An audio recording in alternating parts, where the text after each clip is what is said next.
Assalamualaikum warahmatullahi wabarakatuh. Kita mulai aja ya. Hari ini kita masuk di pertemuan ke-9 dengan materi desentralisasi fiskal. Ya. Pembahasan pertama mengenai desentralisasi fiskal sebagai suatu konsep. Ya, pembahasan mengenai desentralisasi fiskal ini di Indonesia pada umumnya terdapat dua pendapat. Ya, pendapat pertama di-upload oleh Direktorat Jenderal Perimbangan Keuangan dari makalah yang disajikan dalam konferensi internasional tentang desentralisasi fiskal di Jakarta September 2011. Diselenggarakan oleh Kementerian Keuangan, sponsor Bank Pembangunan Asia atau ADB, dengan tema desentralisasi fiskal di Indonesia suatu dekade setelah ledakan besar. Itu penulisan pertama. Tulisan kedua dari Wahyudi Kumroto, bisa dilihat bukunya, ini biasanya anak manajemen yang tahu. Itu tahun 2008, desentralisasi fiskal politik perubahan kebijakan tahun 74 sampai 2004. Jadi apa itu desentralisasi fiskal? Merupakan komplemen bagi desentralisasi lainnya. Ya, intinya bahwa tanpa desentralisasi fiskal, maka desentralisasi lainnya itu tidaklah cukup disebut sebagai suatu desentralisasi. Jadi desentralisasi fiskal merupakan devolusi yang selama rejim yang lalu tidak diterapkan. Itulah kemungkinan lahirnya desentralisasi setengah hati di pemerintahan berikutnya. Makanya kalau dalam sistem pemerintahan ini banyak program-program yang tidak sejalan, ya, ganti rezimnya, ganti kebijakannya. Alhasil Indonesia untuk menjadi negara maju dan berkembang itu akan sulit, karena jika sudah ganti presiden, ganti pemimpin, ngulang, ya kan? Masuk program baru, ngulang, ya, nggak ada pemimpin yang berani menerima program yang lama. Lihatlah yang banyak-banyak kampanye pada saat ini. Ada satu pihak yang menyalahkan program-program yang telah dilakukan di masa lalu selama 10 tahun pemerintahan Bapak Jokowi. Ya. Kita kalau ingin membuat negara Indonesia maju dan berkembang, jika kita menjadi seorang pemimpin misalnya, maka kita tidak boleh menyalahkan kebijakan dan program pemimpin sebelumnya. Ya, dalam hal jika kita nanti misalnya terpilih, maka yang dilakukan jika memang ada program-program yang tidak sesuai dengan kita, maka nggak perlu dibatalkan, tapi diperbaiki. Ya, itulah yang saya bilang kurang dewasanya politik Indonesia. Ganti rezim, ganti program, nyalahkan program lama. Gini kapan Indonesia mau maju dan berkembang? Ya, dan saya bilang saya bukan tim sukses dari capres manapun, tapi kita bicara di sini soal ilmu hukum, ilmu politik. Jadi kita bahas secara netral, ya, dimana jika ingin suatu negara itu berkembang, maka program yang telah ada dilanjutkan. Jika belum ada, dibuat baru. Jika sudah dianggap selesai, ya selesai, jangan disalahkan. Ya. Ini para politisi kita banyak yang pada perang kebijakan. Itu udah bukan lagi masanya sekarang. Ya, kita sebagai pemilih aktif, yang kita lihat bukan lagi debat orang tuh tentang salah menyalahkan. Ya, saya dari pemilu yang lalu pun, yang pemilu Bapak Jokowi periode kedua, saya kalau udah berdebat itu saya matikan TV. Ya, kalau udah salah menyalahkan itu udah saya matikan TV-nya. Nggak sehat. Ya, tapi kalau dia memaparkan kebijakan, oke, kita terima, kita tonton, kita pelajari. Mungkin nggak masuk di akal, nggak. Tapi kalau udah menyalahkan, berarti kita nggak punya program. Ya, kita kalau menjadi seorang pemimpin, yang kita munculkan harus program kita. Apa yang bisa kita lakukan untuk membangun suatu kota atau suatu negara, bukan menyalahkan dari yang lama.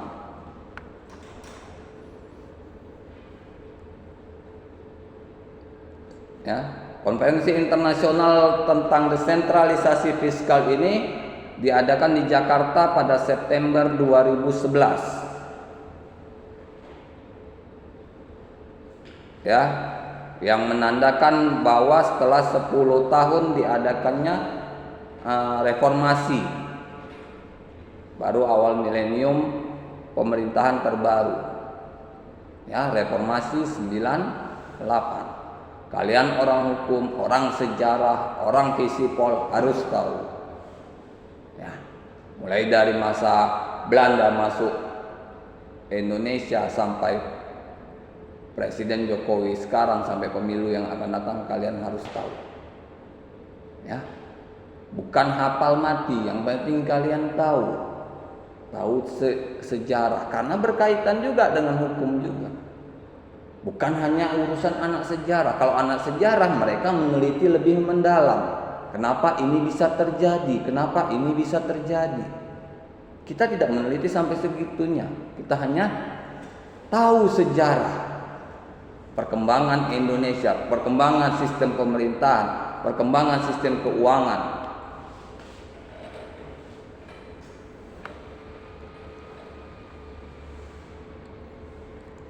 Ya, Kementerian Keuangan berpendapat 1 dekade merupakan saat yang tepat untuk mencatat perjalanan hingga kini dan bahkan penting untuk mengkaji cakupan tatanan kebijakan untuk periode yang mendatang.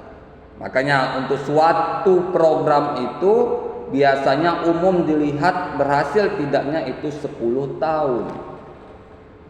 Ya.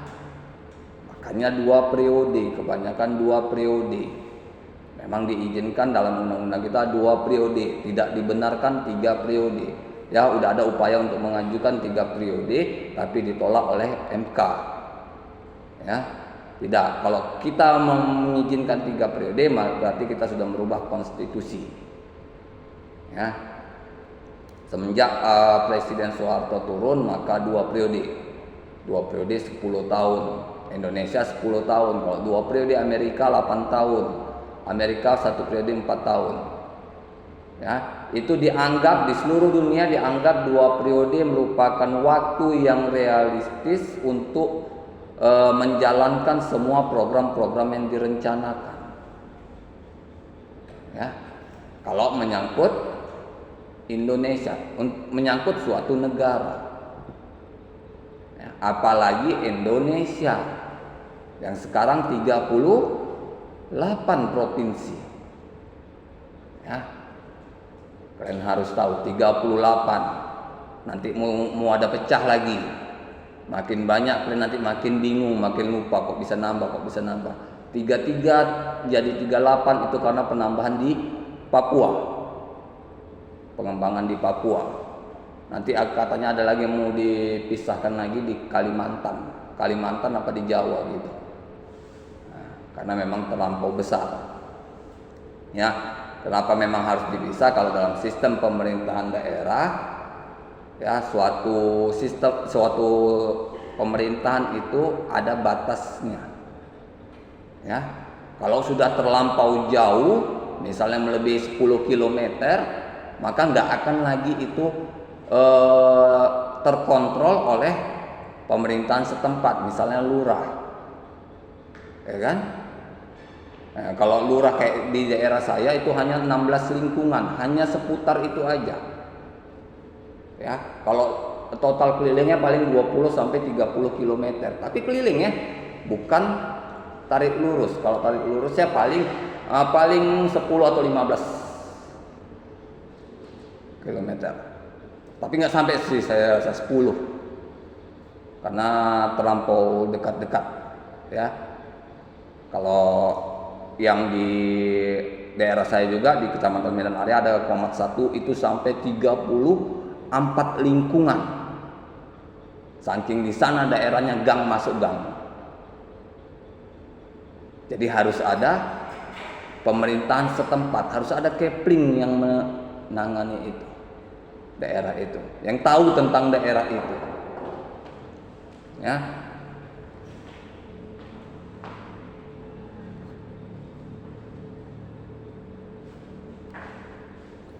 Ya, pembicaraan Indonesia dalam forum internasional tentang desentralisasi memberikan harapan. Yang pertama, desentralisasi tetap menjadi inti model reformasi Indonesia dan kebijakan penting bagi ekonomi dan pembangunan sosial.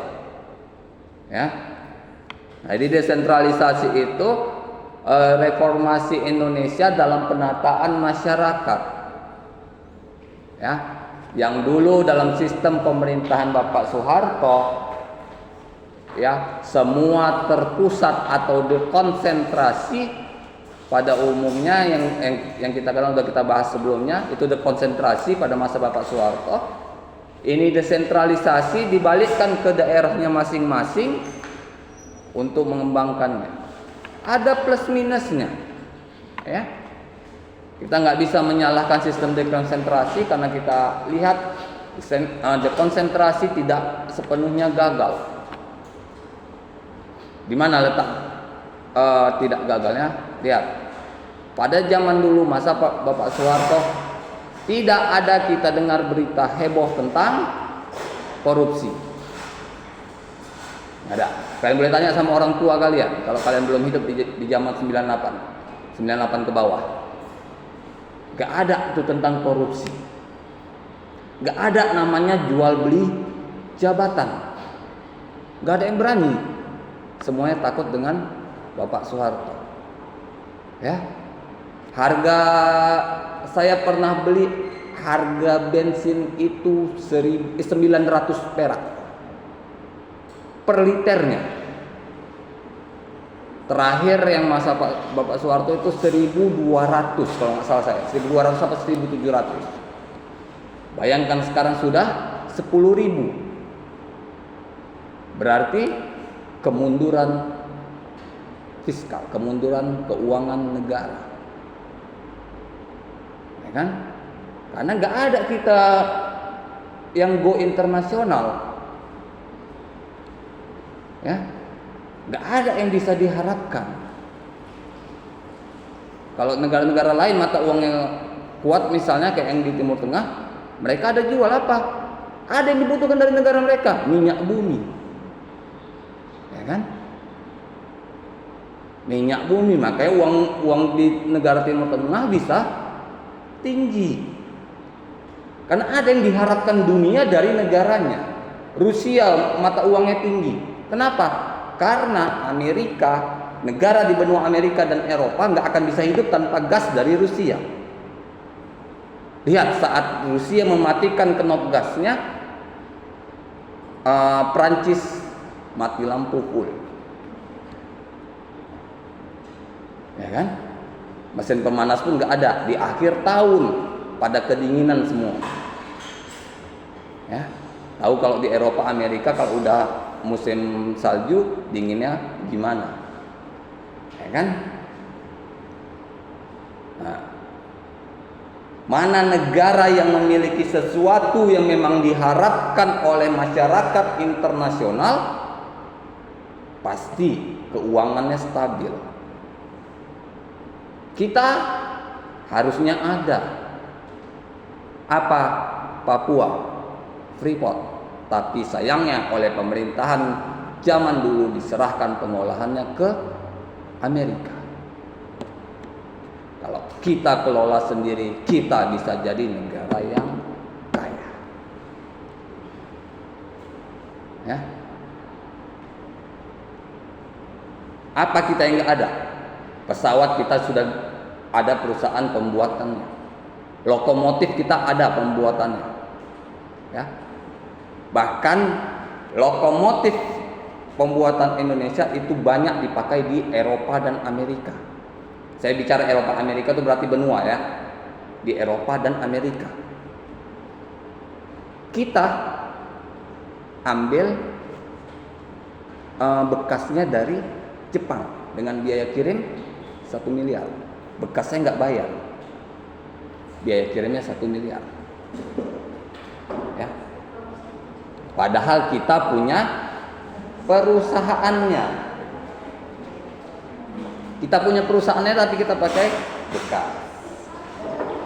Inilah yang mau dirubah banyak di Indonesia ini.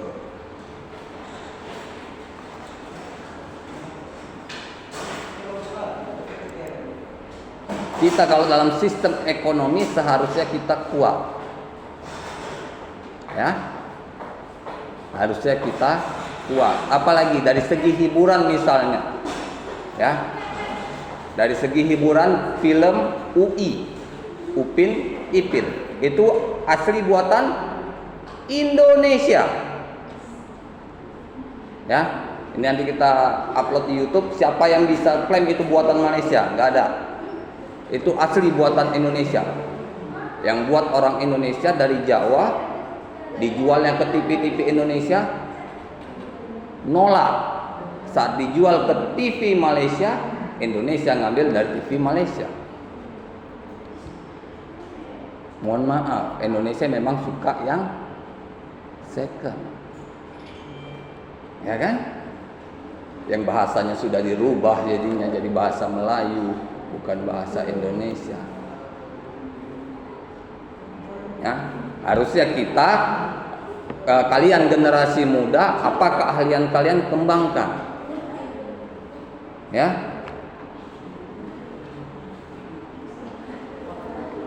Sekarang udah dimudahkan. Kalau dulu mungkin dalam musim Upin dan Ipin memang harus ke TV baru mendapatkan uang. Ya kan? Kalau sekarang kan udah mudah. Kalian bisa bikin kreasi 3 dimensi, 4 dimensi, silakan upload di YouTube. Kalian bisa menghasilkan atas nama Indonesia. Nggak perlu dijual. Ya kan? Kalau dulu kan YouTube nggak terlalu populer. Ya kan? Makanya bingung mau jual kemana. Ini udah jadi nih filmnya. Mau jual kemana? Jual ke Indonesia nggak laku. Pergi ke Malaysia laku. Itu jadinya. Kita kalau udah membuat suatu karya, produk, pasti ingin mendapatkan hasilnya. Ya kan? Makanya kalau sekarang sudah dimudahkan, kalian berkreasi aja. Kalau kalian gemar bikin video, kalian video kreator, video animasi, buat upload. Yang hasil karya kalian. Jangan jiplakan, nanti kena dolar merah. Ya. Kena pelanggaran hak cipta. Ya. Bahkan kalian suara musik saja 3 detik, kalau yang pemilik musiknya itu tidak izin, dolar merah. 3 detik. Video saya 2 jam 30 menit, musiknya 3 detik, dolar merah. Hapus jadi. Luar biasa memang dunianya. Makanya jangan ada sistem plagiat dalam apapun yang kalian buat, karya kalian. Ya, jika kalian membuat suatu karya, ya, kalian mendapat uang, Indonesia juga mendapatkan pajak dari penghasilan kalian. Kalian membantu negara juga. Ya. Jangan jual lagi ke luar negeri. Ya. Upload aja. Kalian dapat uang kan udah terpotong, itu langsung terpotong otomatis. Kalian dapatnya bersih. Ya, kecuali kalian dapatnya nanti kayak Raffi Ahmad yang setiap bulannya 5 miliar atau sekarang udah mencapai 20 miliar misalnya. Itu pasti kalian dikejar-kejar orang pajak. karena disuruh laporkan harta kekayaannya. Ya. Yang kedua, kita lanjut, kemajuan telah dicapai selama dekade terakhir dengan mempertimbangkan penurunan kontribusi sektor minyak dan gas. Ya, pertumbuhan ekonomi cepat dan dialami dalam satu dekade sekarang dengan basis yang luas secara sektoral dan spesial dan memberikan kontribusi kepada peningkatan standar kehidupan. Ya, ini hasil penelitian tadi kita lihat di tahun 2011. Ya, pada saat itu memang dilihat ketergantungan terhadap minyak menipis. Ya, banyak dulu yang heboh dengan sepeda.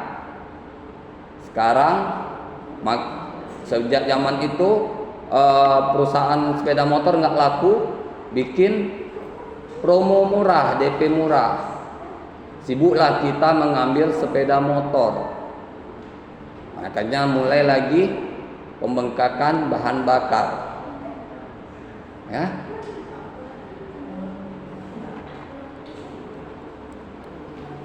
Yang ketiga, kendala dan tantangan utama masih ada dengan lingkungan peningkatan lebih jauh untuk dekade berikutnya. Ya, jadi kendala dalam pembangunan perekonomian dalam suatu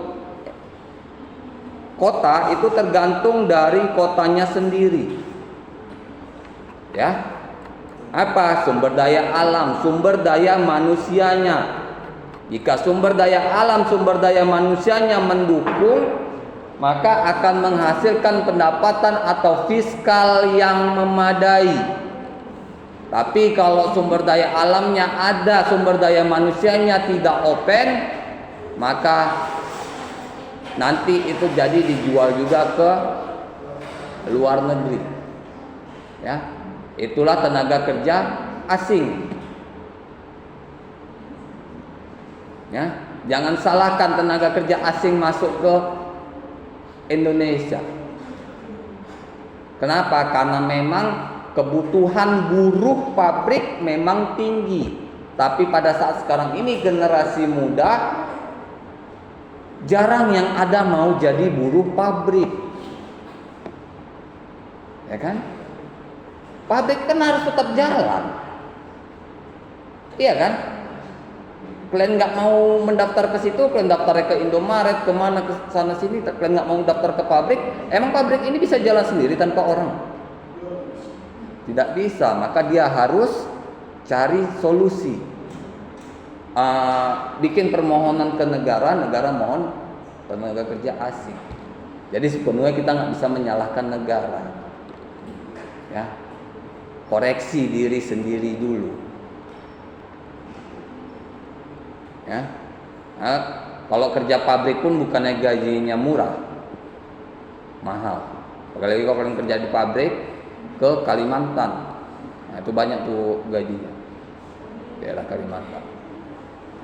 Ya, honor aja, uji coba 5 juta.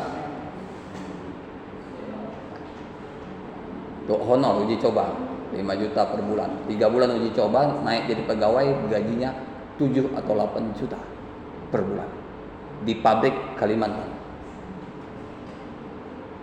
Ya. Kalau kalian sarjana, kalian bukan lagi jadi kulinya. Kalian bukan lagi jadi, kalau misalnya di pabrik kelapa sawit, bukan jadi petaninya yang dodos. Bukan, kalian jadi pengawasnya. Ya. Memang dibutuhkan di situ. Yang keempat, tidak adanya rasa puas dari para pejabat senior di Indonesia dengan kesediaan untuk melakukan reformasi desentralisasi lebih lanjut di periode ke depan. Ya. Ini yang tadi saya bilang juga, nggak ada rasa puas terhadap calon-calon yang ada. Ya. Jadi kalau udah naik calon yang baru, misalnya naik calon yang baru, pasti menyalahkan calon yang lama. Ya, seharusnya kalau dalam kita negara yang merdeka ini, harusnya kita berpikiran yang merdeka juga. Kalau misalnya kita jadi pemimpin, kita memang berada di sisi oposisi, jangan jadikan senjata program-program mereka, tapi jadikan senjata program-program kita. Kalau saya jujur, saya nggak akan milih orang-orang yang menjatuhkan. Itu udah bukan masa lagi, itu masa 10 tahun yang lalu, yang sistem pemilihan menjatuhkan. Itu berarti dia nggak punya prestasi. Saya berani bilang nggak punya prestasi. Ya, tahu cuma menjatuhkan aja. Kalian kalau masuk tim pendukung calon yang saya maksud, terserah kalian. Itu hak kalian. Saya juga nggak bisa maksa seperti yang saya bilang. Ya, nah perlu saya bilang orangnya, kalian pasti sudah ngerti juga. Kita sama-sama dewasa semua. Kalian sudah berhak milih. Berarti kalian sudah mengikuti politik di TV maupun di internet, di YouTube segala macam. Di snack pun banyak, di TikTok pun banyak. Ya.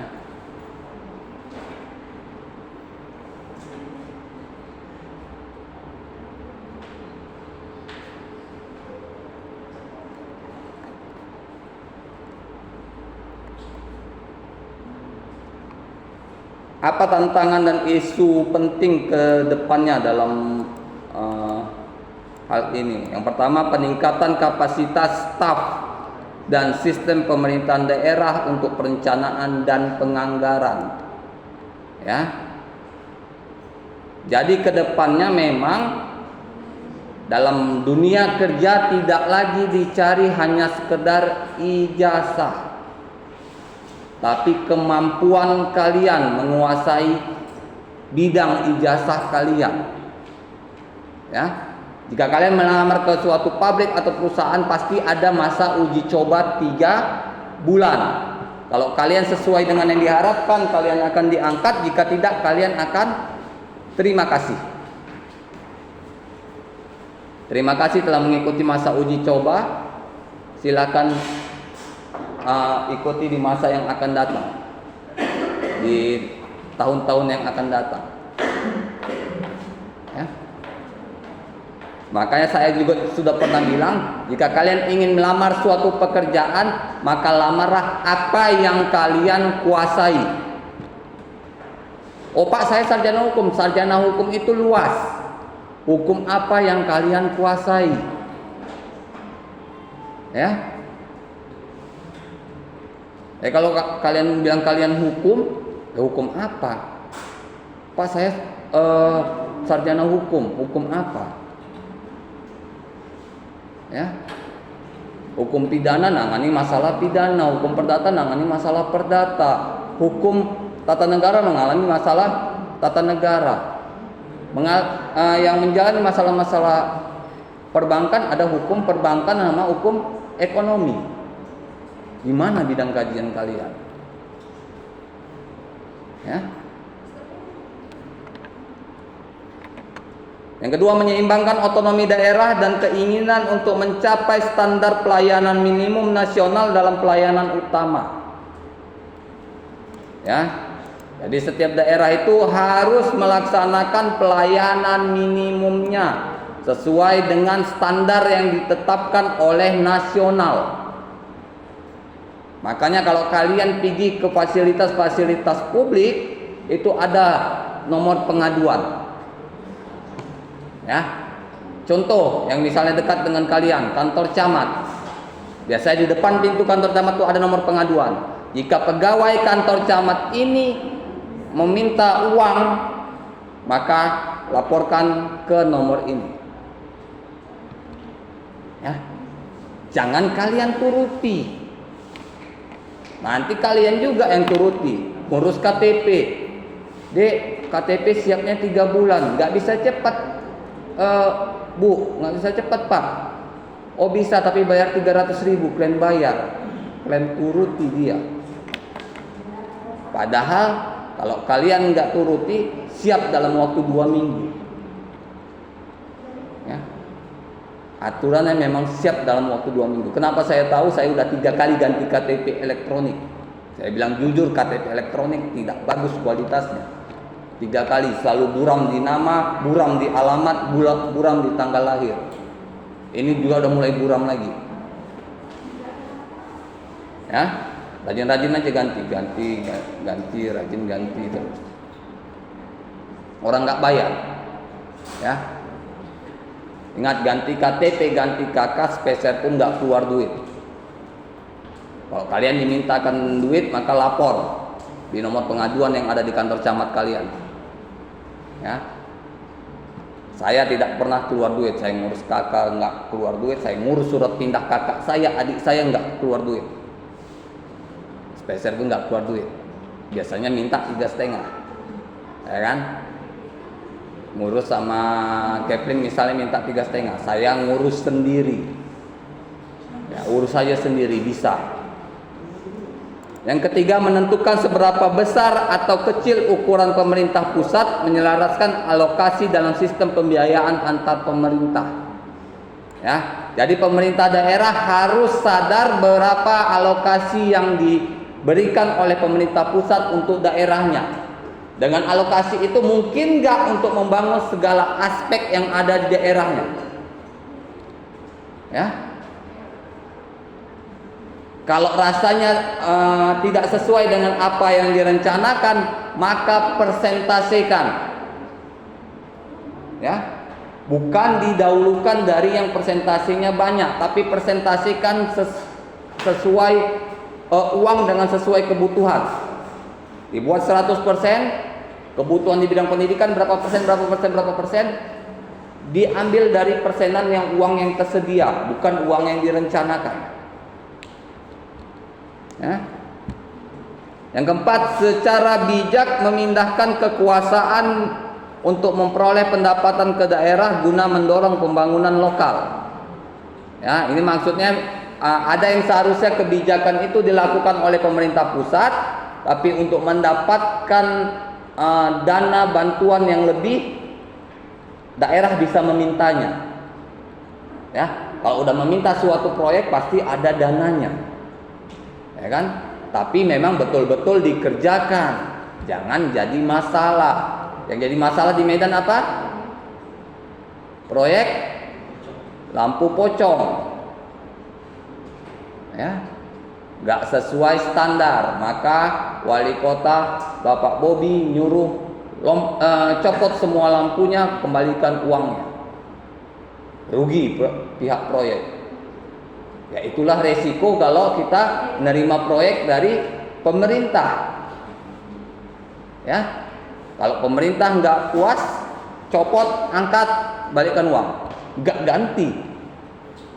Ya, balikkan uang, cari perusahaan lain yang bisa sesuai standar. Ya,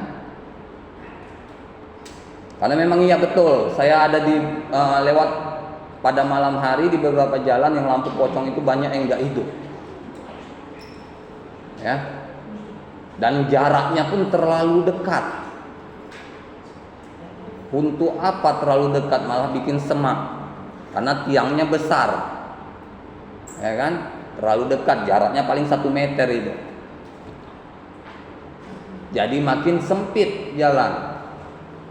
Ya, bikin aja misalnya per 2 meter atau per 3 meter, kan masih terang juga kalau lampunya bagus, kalau sumber energinya bagus. Makanya kalau kita megang proyek-proyek, maka berikanlah sesuai yang kita rincikan. Ya, orang mau kerjasama dengan kita, dengan perusahaan kita, karena melihat apa yang kita rincikan. Ya, bukan apa hasilnya. Apa yang kita rincikan dilaga dengan hasilnya, jika berbeda maka batal, bukan diperbaiki. Misalnya lampu jalan harusnya 60 watt, ternyata dipasang 45, maka kesalahan itu bukan lagi yang menginginkan proyek, bukan lagi, misalnya wali kota bukan lagi minta ganti lampunya, copot semuanya. Berarti perusahaannya tidak bisa dipercaya. Kayak kalau kalian megang perusahaan orang tua, kalian jadi manajer misalnya atau apapun dimanapun, maka apa yang kalian buat di proposal itu yang harus kalian lakukan. Jangan kalian buat A, yang kalian kerjakan Z. Jauh. Ya, kalian ada juga lihat video Bapak Ganjar. Ya. Yang bikin pintu yang disipaknya bolong. Padahal seharusnya nggak bolong. Ya, ada itu di TikTok, di Snack ada itu. Disipaknya bolong, di teleponnya pemegang proyek, ini saya sipak pelan kok bolong. Harusnya disipak kuat pun tidak bolong. Maka kalau kita ada kerjaan, harus kita kerjakan semaksimal mungkin yang kita bisa. Kalau memang kita tidak mampu sesuai apa yang kita rencanakan awal, bilang sama yang memberikan kita pekerjaan, Pak, rasanya dengan dana sekian tidak sanggup saya, Pak, boleh dikurangi dikit. Itu lebih bagus daripada kalian kurangi tanpa kalian bilang. Itu namanya kalian nipu. Ya. Nah, kalau bicara kalau di dunia pendidikan memang harus belak-belakan, nipu. Ya.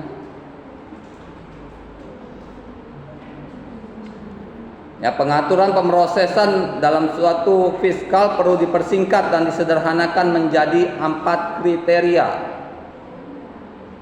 Yang pertama dilihat dari jumlah penduduk minimumnya. Jumlah penduduk minimum provinsi misalnya yang ditetapkan. Enggak ada di sini ya, kajian fiskal adanya di anak akuntansi, di manajemen. Jadi kita nggak punya datanya. Ya. Jumlah penduduk biasanya bantuan-bantuan dari pemerintah pusat itu dilihat dari jumlah penduduknya. Ya. Berapa penduduk yang ada di provinsi itu atau di kota itu? Nah, berapa yang butuh bantuan karena berada di garis kemiskinan?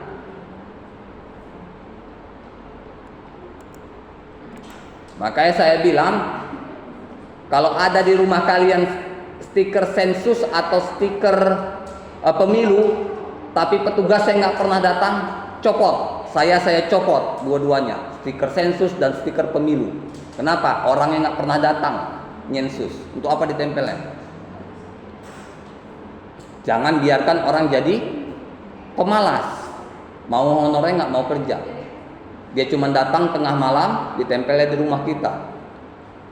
Ya, besok paginya saya bangun, saya lihat ada di depan rumah saya copot, saya buang. Ya, kalau kalian biarkan itu di rumah kalian, berarti kalian merajalela. Semalam ada reses anggota DPR dari Partai Golkar datang ke lingkungan kami, saya bilang itu. Dibilang warga lain, ada kok datang petugasnya. Iya, memang petugasnya datang, tapi tidak lakukan sensus. Mereka datang sudah ditulis dan langsung ditempel. Itu bukan kerja. Ingat, saya 2000 pemilihan wali kota, saya pernah jadi tim dari KPU. Tim dari KPU. KPPS. Tim KPPS-nya. Untuk wilayah Medan Area. Kelurahan Kota Matsum 2. Jadi saya tahu betul gimana kinerjanya.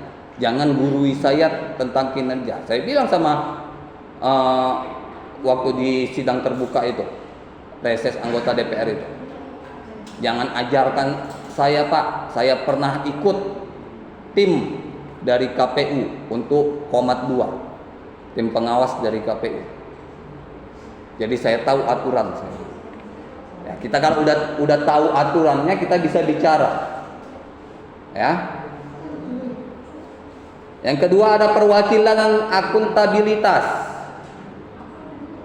Ya. Jadi dari jumlah bantuan itu harus ada perwakilannya. Perwakilan ini maksudnya apa? Orang yang bisa ngelola dana ini. Ya, misalnya dana pendidikan, panggil kadisnya. Ya, ini ada dana sekian. Sekolah mana yang betul-betul membutuhkan, kasih lebih besar persentasinya daripada sekolah yang sudah mampu. Maka kalau itu kalian sebagai kadis diperintahkan seperti itu, lakukan. Jangan mentang-mentang kalian alumni sekolah A, kalian kasih bantuan di situ lebih banyak. Padahal sekolah A kalian itu udah mampu, dibilang pun sudah berlebih. Ya, maka yang duduk dalam sistem pemerintahan itu memang orang-orang yang harus bisa bersifat legowo, ya, lapang hati, nggak mementingkan saudara, kerabat, orang tua, adik atau siapapun. Ya, kalau dalam masa kalian sebagai ASN misalnya kalian kerja yang bersentuhan langsung dengan masyarakat, maka nggak ada lagi hubungan kalian dengan orang tua, keluarga dan segala macamnya. Setelah kalian pulang kerja baru ada hubungannya. Saat kalian memakai baju dinas itu tidak ada hubungannya. Hubungan kalian hanyalah kepada masyarakat. Inilah untuk menghindari jual beli jabatan. Ya. Makanya jangan sampai saya bilang kalian lolos suatu PNS atau kelembagaan yang main belakang. Yang ketiga, kapasitas fiskal dan keuangan serta keberlanjutan. Ya, harus dilihat juga keuangannya. Ya, dibagi harus seperti yang saya bilang tadi, dibagi harus benar-benar rata sesuai kebutuhannya, mana yang betul-betul mendesak. Ya. Misalnya tingkat kemiskinan yang betul-betul mendesak karena di atas 20%, maka alokasikan ini lebih besar. Ya. Karena Undang-Undang Dasar juga untuk memelihara anak yatim dan orang-orang terlantar. Alokasikan ini lebih besar. Mana tahu dengan dialokasikan ini lebih besar bisa mengurangi tingkat kemiskinan. Ya, baru kalian berhasil sebagai pejabat kalau tingkat kemiskinannya berkurang. Yang keempat, kapasitas administratif. Kriteria sekunder lain bisa dipertimbangkan isu kontinuitas teritorial, keamanan dan perbatasan. Ya. Jadi dalam hal bantuan ini juga dilihat dari wilayahnya. Ya, kalau wilayahnya memang betul-betul butuh bantuan, seperti ya mohon maaf ya, bukan yang mengecilkan wilayah Papua misalnya, memang mereka butuh bantuan, maka di situ lebih besar biasanya bantuan diberikan. Karena apa? Karena memang di sana betul-betul butuh. Ya, bukan karena kita mengistimewakan Papua karena ada upaya Papua merdeka, bukan. Karena memang Papua adalah Indonesia. Ya, Papua Indonesia, mereka membutuhkan bantu. Sudah pernah saya bilang kan, kalau di Indonesia kalian 30 kilo bisa 350.000 di Medan ya, beras ya, 30 kilo 350.000 sampai 400.000. Di sana bisa 3 juta. 10 kali lipat, kalian bayangkan. Ya, kalian mau tes, kalian bawa uang 50 juta, kalian tinggal di Papua, lihat berapa bulan kalian bisa tahan di sana. Mungkin sebulan kalian udah pulang. Ya. Yang gorengan kita di sini beli 1.000 masih, ya 1.000 kalian beli kan?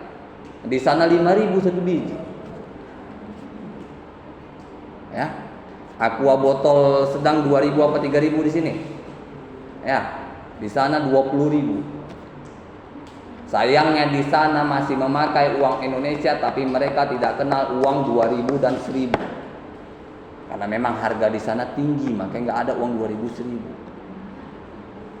1.000. Harga di sana ya udah uangnya uang 5.000, pecahan 5.000. Dan harga-harga di sana selalu bulat. Kalau nggak bulat di 5.000, bulat di 10.000. Nggak ada 7.000-nya, 8.000-nya nggak ada. Ya, jadi kalau bantuan banyak ke sana, memang di sana memang butuh. Kalian boleh lihat video-video di Papua sana, ya, yang mereka nukar hasil kebunnya dengan Indomie. Di sana Indomie barang mewah, ya. Mereka senang yang mendapat Indomie. Kita di sini biasa aja, ya. Karena memang di sana harganya mahal.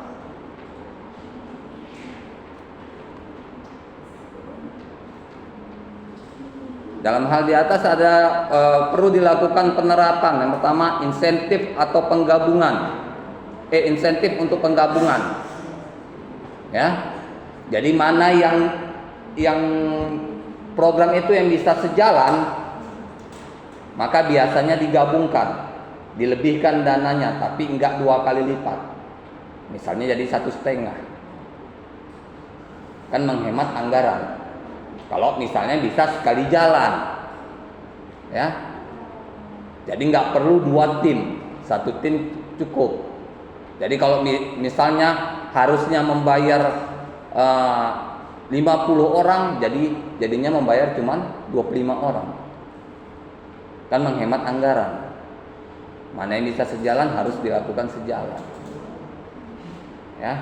Jangan pula nanti misalnya kalian kedepannya jadi orang-orang hebat, ya, supaya banyak dapat uang, setiap proyek kalian pisahkan masing-masing, ya. Oke, selamat. Nanti saat BPK memeriksa akan terjadi masalah, ya.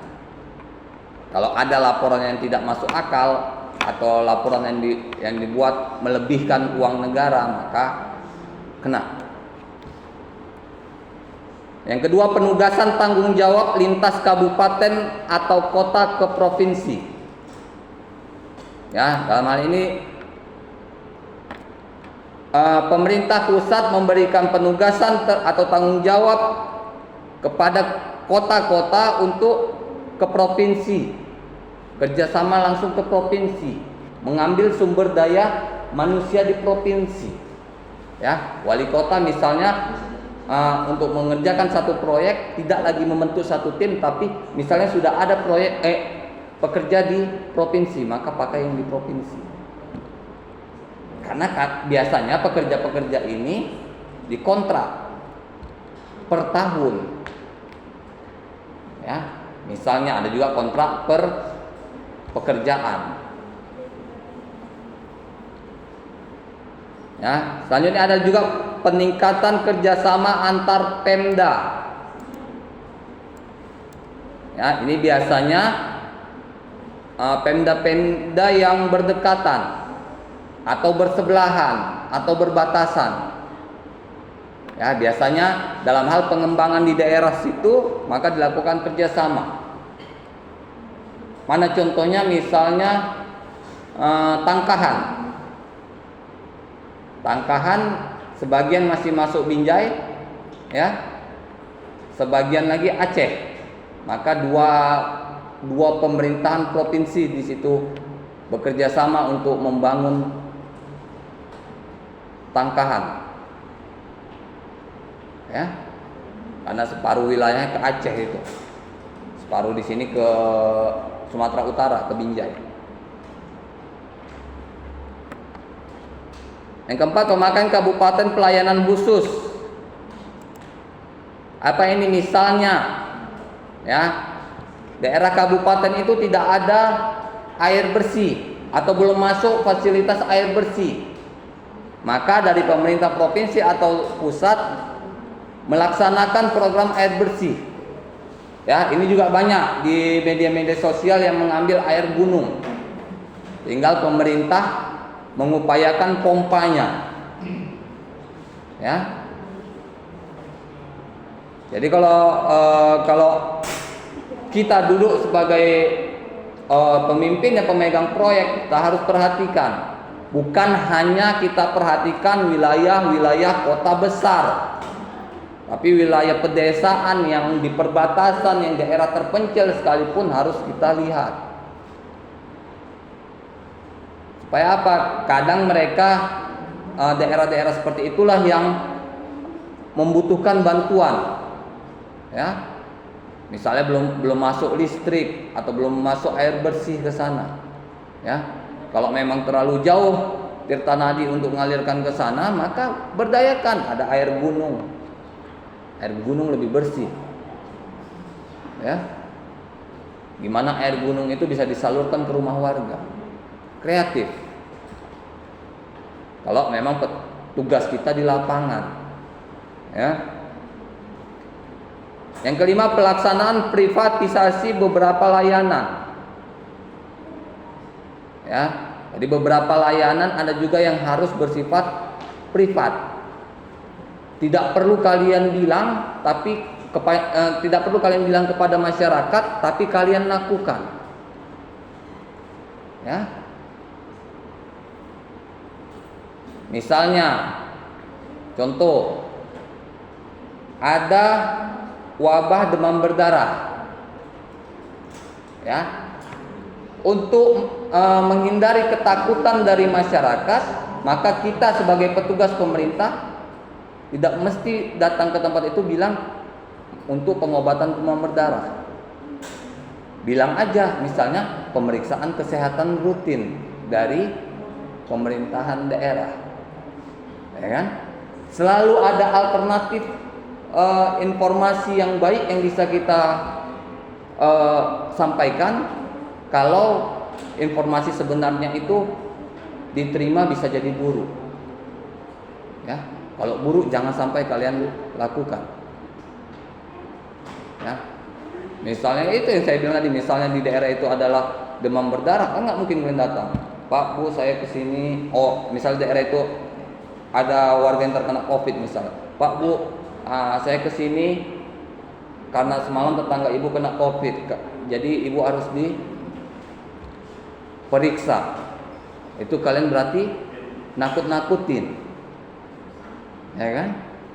Kalau kalian mau meriksa COVID, ya periksa aja, tapi nggak usah bilang aja pemeriksaan kesehatan, ya. Ya kalau standar APD-nya harus kalian gunakan, nggak apa-apa. Bilang aja itu standar dari dinas kesehatan setempat.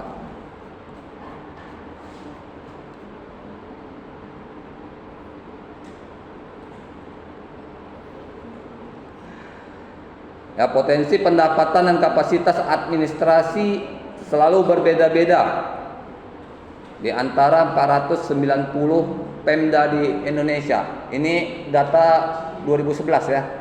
Karena udah saya bilang tadi ada penambahan 5 provinsi baru, pastinya berbeda. 3 kelompok Pemda telah diidentifikasi. Yang pertama sangat terurbanisasi, ada 30 Pemda. Yang kedua terurbanisasi menengah, 100 Pemda. Dan yang ketiga kurang terurbanisasi, ada 360 Pemda. Ya. Di mana yang 360 Pemda ini pastinya akan mengalami tantangan yang lebih berat. Ya, nggak ada perpindahan penduduknya nggak ada, karena nggak ada pertukaran. Ya, penduduknya stuck itu aja. Yang di dalam nggak mau keluar cari kerja, yang dari luar pun nggak ada masuk ke kota itu, jadi nggak ada pendapatan pemasukan. Ya. Daerah wisata pun kurang laku, nggak ada pemasukan misalnya, maka bisa-bisa kota itu akan mengalami krisis. Makanya setiap habis Lebaran itu yang disorot itu selalu perpindahan penduduk, ya. Jadi harus dilihat juga, misalnya dari kota A pindah ke kota pusat, ya. berapa orang, misalnya 500 orang, harusnya di sini ada yang masuk minimal setengahnya. Kalau enggak, kotak ini kosong, ya kan? Sekali kurang 500 kan kelihatan, kecuali kurangnya cuman 10, 20 atau di bawah 100, nggak kelihatan, ya, karena itu nanti akan tertutupi dengan angka kelahiran, ya, karena di setiap desa, di setiap daerah itu pasti ada kelahiran.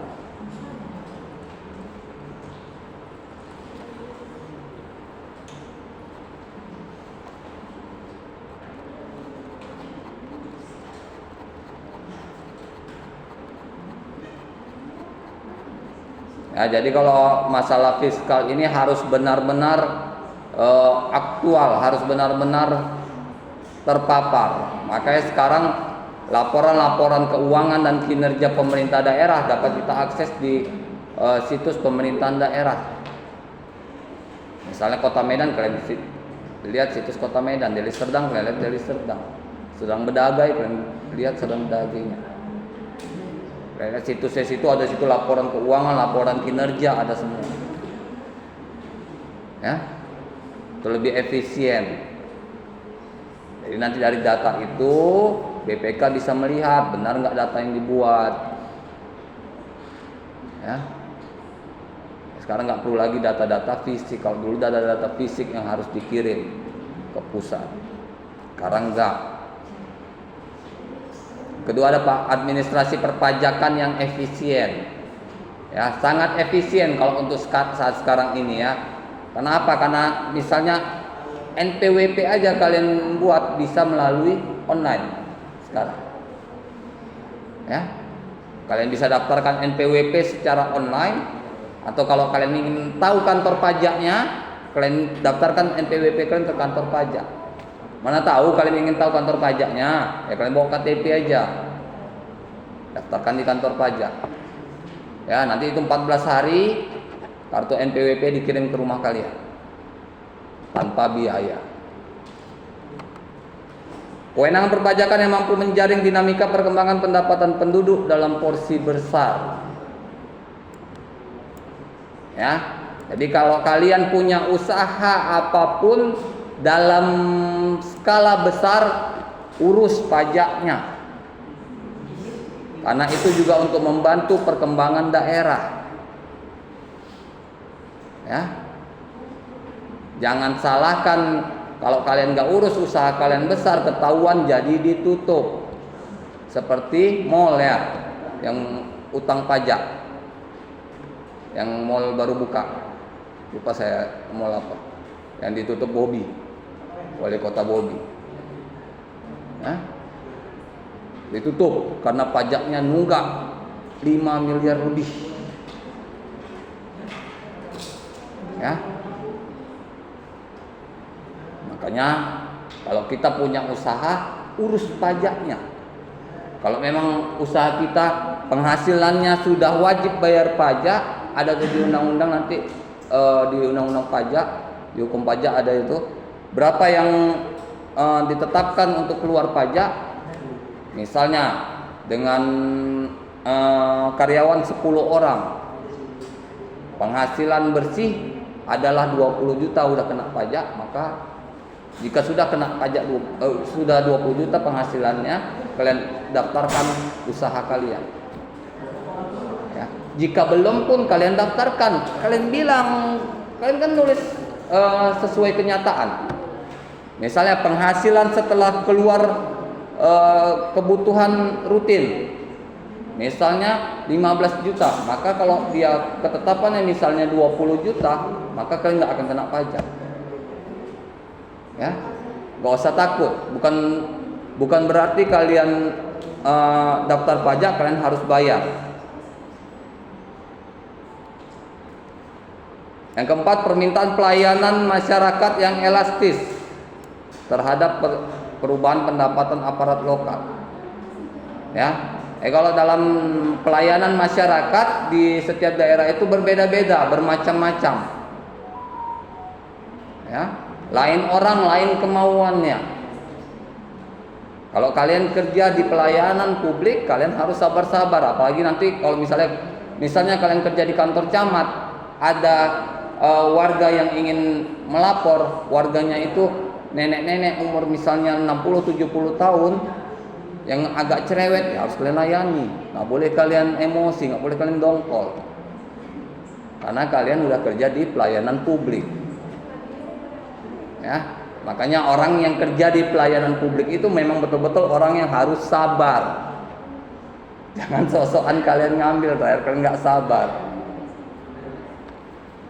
Yang terakhir, daerah memiliki sebagian kewenangan menetapkan APBD dan tarif pajak. Ya.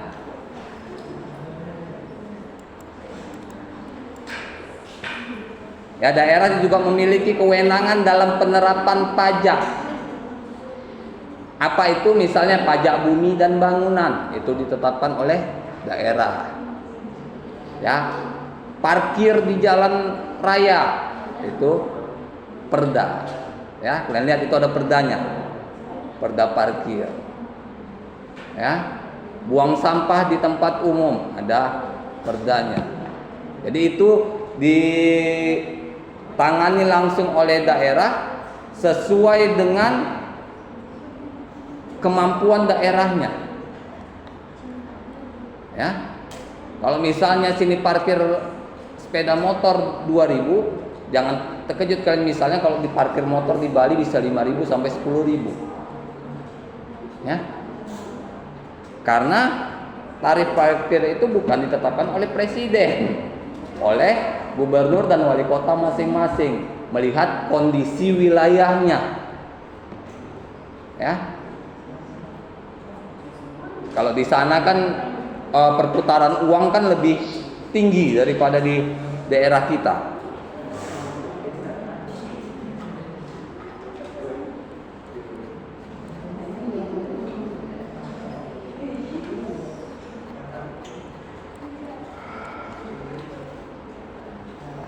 Nah, inilah pertemuan kita hari ini. Lebih dan kurang saya mohon maaf. Kita ketemu lagi di minggu yang akan datang.